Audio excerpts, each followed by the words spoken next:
এই গত 15 বছর বাংলাদেশে কোনো উন্নতি হয়নি, হয়েছে সব দুর্নীতি।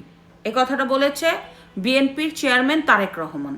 এখন তারেক রহমান কি এই যে metro rail, elevated expressway, Purbachal 300 feet, এরপরে এত এত ফ্লাইওভার, পদ্মা সেতু, রূপপুর পারমাণবিক বিদ্যুৎ বিদ্যুৎ কেন্দ্র, কর্ণফুলী টার্নেল, এগুলি কি দেখে না? নাকি এগুলি তারেক রহমান ভাবতেছে যে বিএনপি সরকার করে গেছে আর আওয়ামী লীগ সরকার শুধুমাত্র ভোগ করছে?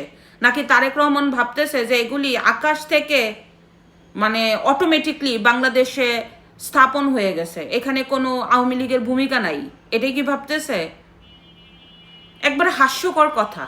আওয়ামী লীগের শত শত খারাপ কর্ম থাকতে পারে, কিন্তু আওয়ামী লীগের হাজার হাজার ভালো কাজ বাংলাদেশে রয়েছে।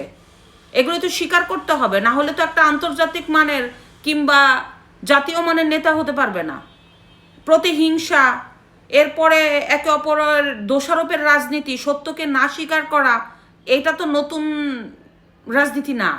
নতুন রাজনীতি স্বীকার করতে হবে যে হ্যাঁ, আওয়ামী লীগ উন্নতি করেছে, দুর্নীতি থাকতে পারে, তবে আওয়ামী লীগের প্রজেক্টগুলি বাংলাদেশে রয়ে গেছে, যা জনগণ ভোগ করতেছে। এটাই তো বাস্তব কথা।